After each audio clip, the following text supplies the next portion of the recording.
Here are GCN's top 10 riders going for overall victory at the Vuelta. Number 10, Wilco Kelderman.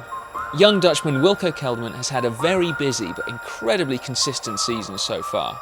7th at the Giro d'Italia and 4th at the Criterium de Dauphiné are just two of the highlights. We think it might be just a little too soon for him to finish on a Grand Tour podium, especially given his heavy year so far, but he will be sure to animate the race. Number 9, Dan Martin.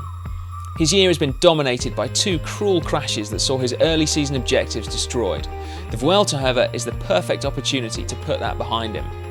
Without a win yet this season, this is going to be an important race for the Irishman from Birmingham. Number 8, Joaquim Rodriguez. Rodriguez is the nearly man of Grand Tours, having a number of podium finishes to his name but no overall victory. Time is running out for the veteran Spaniard if he wants to get on the top spot. So far this season, crashes and injury have prevented him from getting results, but he will be on song at the Vuelta and a good bet for another podium finish. Number 7, Alejandro Valverde. Valverde finished a cruel 4th at the Tour, but he's traditionally always fared better at his home race, the Vuelta. He won it in fact back in 2009 and has taken a total of 7 stage wins through his career. Although nominated as co-leader of Movistar, we suspect that he'll be eclipsed by a teammate. Number 6, Rigoberto Uran. For the last 2 years, Rigoberto Uran has finished 2nd at the Giro.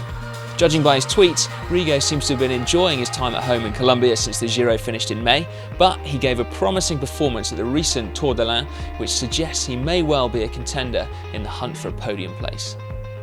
Number 5, Fabio Aru. Fabio Aru's 3rd place at this year's Giro had the Italian tifosi bursting with excitement at the prospects for this young rider. Aru looks to be the next big stage race talent to come out of Italy, and although he'll have little pressure here at the Vuelta, it wouldn't be a surprise to see him once again up there mixing it with the more established names. Number 4, Chris Horner.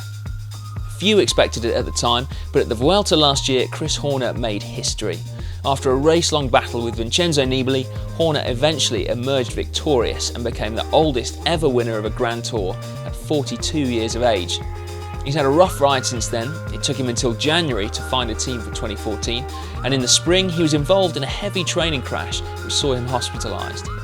But 2nd recently at the Tour of Utah showed that he's come out of the Tour de France with good form, and ominously that's exactly where he finished last year in the same race before he flew to Spain.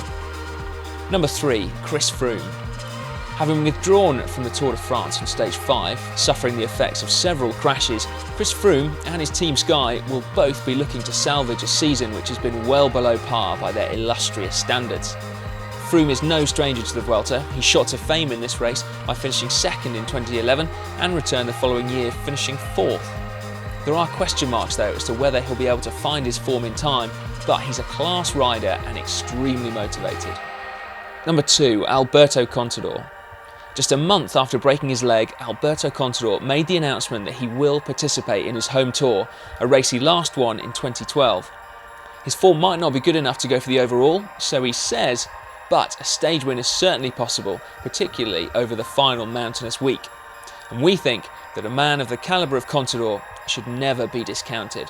Number 1, Nairo Quintana. Still just 24 years of age, Nairo Quintana already has a 2nd place at the Tour de France and a win at the Giro d'Italia under his belt. He's the most exciting pure climber to arrive in the sport for decades, and on a route as mountainous as this Vuelta, this is a huge asset. If he manages to win the Vuelta a España, he'd be the first rider to win 2 Grand Tours in a year since Marco Pantani in 1998, a feat that many thought might be impossible to replicate.